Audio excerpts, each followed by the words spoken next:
నమస్కారం సార్. నమస్కారం అండి. సార్ భయం. ఎస్పెషల్లీ ఎగ్జామ్ డేట్ వచ్చింది అంటే భయం. ఎగ్జామ్ రాయబోతున్నాము అంటే ఎగ్జామ్ పేపర్ ఎలా వస్తుంది? రాసిన తర్వాత ఇంకొక భయం. క్వాలిఫై అవుతానా లేదా అని. ఇలా చిన్నప్పటి నుంచి ఎగ్జామ్ అంటేనే ఒక భయంగా మారింది సార్. అండ్ ఎస్పెషల్లీ ఎవరైనా కూడా ఇంకా కాంపిటేటివ్ ఎగ్జామ్‌కి ప్రిపేర్ అవుతున్నాము అంటే ఇటు టైం మేనేజ్ చేయాలి, అక్యురసీగా పెట్టాలి, స్పీడ్ ఉండాలి, ఇవన్నీ చూస్తారు. ఇంకా వాళ్ళ టెన్షన్, వాళ్ళ భయం అయితే ఎగ్జామ్ క్వాలిఫై అవుతానా లేదా, ఫెయిల్ అయిపోతానేమో అన్న భయం ఉంటుంది. సో ఈ భయాన్ని ఓవర్కమ్ చేసి ఎగ్జామ్లో క్వాలిఫై అవ్వాలి అంటే ఎలా సార్, ఎలా పాసిబుల్ చేయాలి? నమస్కారం అండి.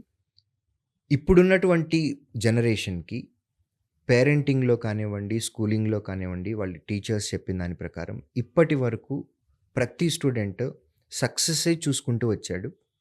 ఫెయిల్యూర్ చూసినటువంటి కేసెస్ చాలా తక్కువ. ఇంట్లో పేరెంట్‌ని ఏదైనా అడిగితే వెంటనే ఇచ్చేయటం కానివ్వండి, కంఫర్ట్స్, లగ్జరీ ఎక్కువ అయిపోయింది. సో నోలు రిసీవ్ చేసుకోవటం అనేది ఈ జనరేషన్‌లో ఉన్న వాళ్ళల్లో చాలా తక్కువ పర్సెంటేజ్ ఉన్నారు. అన్‌లైక్ మేము ప్రిపేర్ అయ్యే ఎస్ టైంలో. సార్. ఇప్పుడు కాంపిటేటివ్ ఎగ్జామ్ రాయాలి అనంటే ఇప్పటి వరకు చాలా స్మూత్‌గా జరిగినటువంటి జర్నీ. అంటే ఎగ్జామ్ రాస్తే గ్యారంటీగా పాస్ అయిపోవటం 80%, 90%, 9.5 సీజీపీఏలు ఇట్లాంటివి వచ్చిన వాళ్ళకి కాంపిటేటివ్ ఎగ్జామ్ అనగానే ఒక భయం అనేది ఒకటొచ్చేస్తుంది. ఎగ్జామ్‌కి ప్రిపేర్ అవ్వాలి అనన్నా భయమే. ఎగ్జామ్ రాసొచ్చిన తరువాత క్లియర్ అవుతుందా లేదా అనేది కూడా భయమే. సో ఇయన్నీ కూడా మనం వీటిలో నుంచి బయటికి వచ్చి మనం సక్సెస్‌ఫుల్ లైఫ్ లీడ్ చేయాలి అనంటే మనం ఒక 4 పాయింట్ ఎజెండాగా పెట్టుకోవాలండి. ఇటువంటి స్టూడెంట్స్ ఎస్పెషల్లీ భయపడుతున్నటువంటి students. So face the reality. మనము ఎగ్జామ్‌కి ప్రిపేర్ అయ్యి రాయాలి అనంటే మన ముందున్నటువంటి ఆప్షన్స్ ఏంటి? మనం ఉద్యోగం తెచ్చుకోవాలి అనంటే కంపల్సరీగా ఎగ్జామ్ రాయాలి. This is reality. ఎగ్జామ్ కూడా సింగిల్ ఎగ్జామ్ పెట్టేవి కొన్ని ఉన్నాయి. ప్రిలిమ్స్, మెయిన్స్, టైర్ 1, టైర్ 2 తర్వాత ఇంటర్వ్యూ పెట్టేవి ఉన్నాయి. Face the reality. Understand the reality.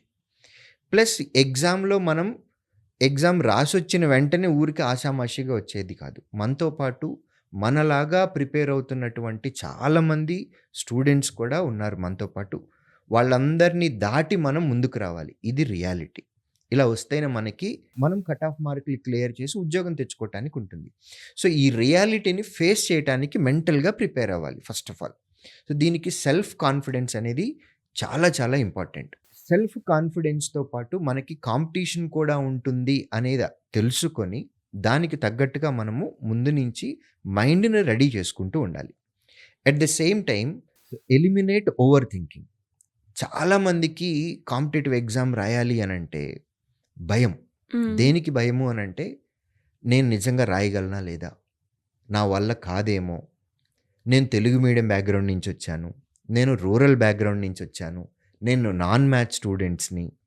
నేను మా కాలేజీలోనే వెనక నుంచి ఐదో పర్సన్‌ని లేదా వెనక నుంచి రెండో పర్సన్‌ని. నేను లాస్ట్ బెంచర్‌ని కాలేజీలో. నాకు ఇంత కాంపిటీషన్‌లో వస్తుందా?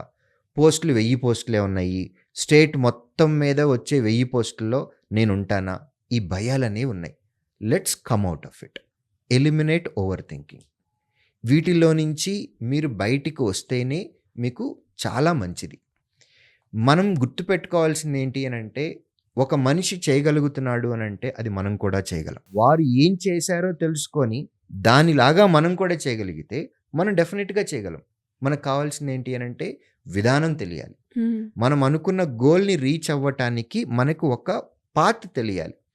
ఆ పాత్ తెలుసుకొని దాన్ని యాజ్ ఇట్ ఈస్‌గా ఒక పక్కా ప్లానింగ్ ప్రకారం మనం వెళ్ళినట్లయితే గనక మనం డెఫినెట్‌గా రీచ్ అవుతాం. సో ఎందుకు నెగెటివ్ థాట్ ఉండాలి మనలో? ఎందుకు మన మీద మనకి కాన్ఫిడెన్స్ లేకుండా ఉండాలి? So have self confidence. ఈ ఓవర్ థింకింగ్ అనేది ఏదైతే ఉందో so just eliminate over thinking. Over thinking ఎలిమినేషన్‌తో పాటు మనకి ఒక యాక్షన్ ప్లాన్ అనేది ఉండాలి. మనం ఇందాక రోడ్ మ్యాప్ అని అనుకున్నాం. మన డెస్టినేషన్, మన గోల్, మన టార్గెట్ రీచ్ అవ్వటానికి మనకి వే తెలిసింది. దీనికి ఒక యాక్షన్ ప్లాన్ కావాలి. యాక్షన్ ప్లాన్ ఏంటి? మనం ఏమేమి ప్రిపేర్ అవ్వాలి? లాస్ట్ ఇయర్ క్వెషన్ పేపర్స్ ప్రకారం మనము ఎలాంటి క్వెషన్స్‌ని ప్రిపేర్ అవ్వాలి? ఏ స్టాండర్డ్ వరకు ప్రిపేర్ అవ్వాలి? దీనికి సంబంధించి ఒక టేబుల్ లాగా మనం ఒక మన క్యాలెండర్‌ని మనమే డిజైన్ చేసుకోవాలి. మన షెడ్యూల్‌ని మనమే వేసుకోవాలి. ప్రతిరోజు ఎన్ని గంటలకు లేవాలి, లేచిన తర్వాత ఏం ప్రిపేర్ అవ్వాలి, తర్వాత బ్రేక్‌ఫాస్ట్ ఎప్పుడు, లంచ్ ఎప్పుడు, డిన్నర్ ఎప్పుడు, ఫిజికల్ ఎక్సర్‌సైజెస్ కానీ లేదా మెంటల్ ఎక్సర్‌సైజెస్ కానీ, ఏ సబ్జెక్ట్‌ని ఏ టైంలో ప్రిపేర్ అవ్వాలి అనే దానికి సంబంధించి ఒక షెడ్యూల్ అనేది మనం వేసుకోవాలి. హ్మ్. ఒక యాక్షన్ ప్లాన్‌ని తయారు చేసుకొని దాన్ని తూచా తప్పకుండా మనం ఫాలో దాన్ని అవ్వాలి. ఫాలో అవ్వాలి. At the same time rewrite the mind set. Rewrite the mind set. ఈ మైండ్ సెట్ ఏంటి అనంటే, ఇందాక మనం మాట్లాడుకున్నప్పుడు నాకు వస్తదా? రాదా? Come out of it. నాకు వస్తది. పక్కన వాళ్ళకొచ్చింది కాబట్టి నాకు కూడా వస్తది. ఇది బయలుదేరి వెళ్ళాలి. కాంపిటీటివ్ ఎగ్జామ్‌కి వెళ్ళేటప్పుడు ఈ రీరైట్ ది మైండ్ సెట్‌లో అందరికీ అన్నీ నేను సోషల్ మీడియాలో చెప్పలేనండి. బట్ మీరు అడిగారు కాబట్టి సుమన్ టీవీ వ్యూవర్స్ కోసము మేము ఫాలో అయ్యే దానిలో ఒక పాయింట్ అనేది నేను చెప్తాను. ఈ రీరైట్ ది మైండ్ సెట్‌కి ఎలా ఉండాలి అనంటే, ఎగ్జామ్‌కి మనం వెళ్ళేటప్పుడు మన టార్గెట్ 80 మార్క్స్ అని పెట్టుకున్నాం. మనకి 100 క్వెషన్స్ వస్తున్నాయి 100 మార్క్స్‌కి. మన టార్గెట్ 80. సో, మైండ్ సెట్ ఎలా ఉండాలి అనంటే, ఇవాళ ఎగ్జామ్‌లో ఎటువంటి పరిస్థితుల్లో నేను 80 తెచ్చుకొని తీరాల్సిందే అనే దానిలో పోకూడదు. జనరల్‌గా అందరూ ఇలానే ఉంటారు. 80 తెచ్చుకోవాలి, 80 తెచ్చుకోవాలి, 80 తెచ్చుకోవాలి అని. సేమ్ దీన్ని నేను మైండ్ సెట్‌ని స్వాప్ చేస్తాను. ఇవాల్టి పేపర్‌లో 20 వదిలేయాలని మైండ్‌లో పెట్టుకొని వెళ్ళండి. సో, ఇలా మన మైండ్‌ని రీరైట్ చేసుకోవాలి. దీనిలో ఏముంది 2 ఒకటే కదా అని అనిపిస్తది.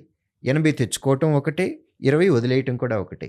బట్ వాట్ మ్యాటర్స్ ఈస్ మీరు ఎగ్జామ్ హాల్‌లో ఆ హాట్ సీట్‌లో ఉన్నప్పుడు మీ మైండ్ మీద వచ్చేటటువంటి ఇంపాక్ట్ చాలా డిఫరెంట్‌గా ఉంటుంది. మీకు 80 క్వెషన్స్ రాయాలి అనేది మైండ్‌లో ఉంది. మీరు ఫస్ట్ క్వెషనే చూసారు. లెంథీగా ఉంది. లేదా మీరు ఇంతవరకు అటువంటి క్వెషన్ చదవలేదు. అలాంటిదొచ్చింది. 80 మైండ్‌లో ఉంది అనంటే మైండ్ మీద ప్రెషర్ వచ్చేస్తది. హ్మ్. నాకు రానిదొచ్చింది అనేది. అలా కాకుండా ఇవాల్టి పేపర్‌లో 20 వదిలేయాలి అనే మైండ్ సెట్ ఉంది అని అనుకోండి. ఫస్ట్‌దే మనకి తెలియని క్వెషన్ వచ్చింది. బాగా లెంథీగా వచ్చింది. పోతే పోనీ ఇంకా 19 వదిలేయొచ్చు మనము. ఇన్ ఏ పాజిటివ్ యాస్పెక్ట్ అనేది వస్తది. సో, ఈ rewriting the mind set is also plays a key role. True. ఇవన్నీ గనక ఈ 4 పాయింట్ ఎజెండాని గనక మనం ఫాలో అయినట్లయితే యాస్పిరెంట్స్‌కి చాలా మంచి బెటర్ రిజల్ట్స్ వస్తాయండి. I repeat hmm. ఈ 4 points. Face the reality. F eliminate over thinking. E action plan. A rewrite the mind set. ఈ 4 లెటర్స్‌ని గనక మీరు జాయిన్ చేసుకున్నట్లయితే ఫియర్ అని వస్తుంది. ఈ 4 పాయింట్ ఫియర్ ఫార్ములాని కనుక వాడినట్లయితే ఎగ్జామినేషన్ యొక్క ఫియర్ ఫ్యాక్టర్ అనేది పోతుంది. దాటి మీరు సక్సెస్‌ఫుల్‌గా ముందుకెళ్ళాలి. ఉద్యోగం తెచ్చుకొని మీ లైఫ్‌ని మీరు లీడ్ చేయడానికి మంచి అవకాశం ఉంటుంది. Super sir. ఫియర్‌లోనే ఇంత అర్థం ఉందా అని అర్థమైంది మీరు చెప్పిన తర్వాత.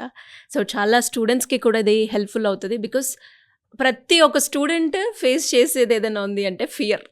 సో, అది నేను కూడా ఫేస్ చేశాను ఎగ్జామ్ టైంలో. అసలు ఎగ్జామ్ ఉంది అంటే చాలు ప్రిపరేషన్ చేయలేదని, సరిగ్గా రాయలేదని, ఎలా రాస్తానో లేదో తెలీదని, ఓహ్ మై గాడ్! తీరా రిజల్ట్స్ వచ్చే వరకు ఉంటది సార్. కొంతమందికి మ్యాథ్స్ అంటే భయం. అబ్బో! మన లోపల మైండ్ ఏం చెప్తుంది అనంటే, నేను నాన్ మ్యాథ్స్ స్టూడెంట్‌ని, నాకు మ్యాథ్స్ అంటే భయం. ఫర్ యువర్ కైండ్ ఇన్ఫర్మేషన్, నా 20 ఇయర్స్ టీచింగ్ ఎక్స్‌పీరియన్స్‌లో నేను చెప్తున్నానండి.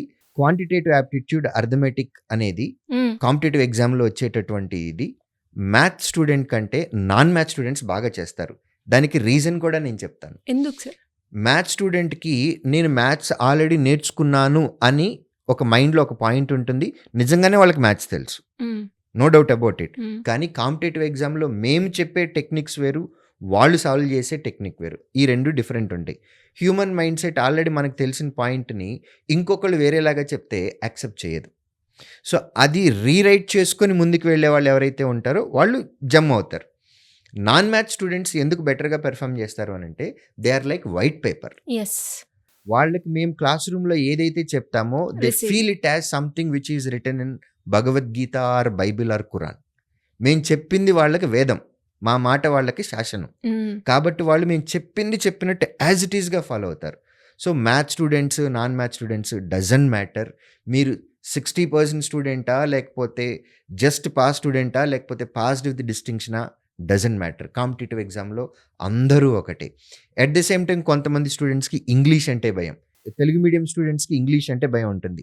నా ఎక్స్‌పీరియన్స్‌లో నేను చెప్తున్నానండి. ఇంగ్లీష్ మీడియం స్టూడెంట్స్ కూడా ఇంగ్లీషే ప్రాబ్లమ్. ఇంగ్లీష్ అనేది ఓపెన్‌గా యూనివర్సల్ ప్రాబ్లమ్. కాబట్టి ఇది అందరికీ ప్రాబ్లమే. మనం బాగా బెటర్‌గా పెర్ఫార్మ్ చేశాము అనంటే జాబ్ మనకే వచ్చేస్తుంది.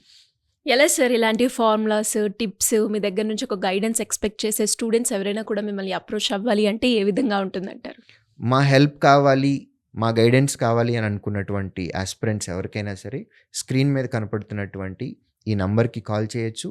లేదా ఏపీ, తెలంగాణలో శ్రీధర్ సీసీ ఫ్రాంచైజీస్ ఎక్కడైతే ఉన్నాయో ఆఫ్‌లైన్ సెంటర్స్ కూడా వెళ్ళొచ్చు. Thank you sir. Thank you so much. నమస్కారం.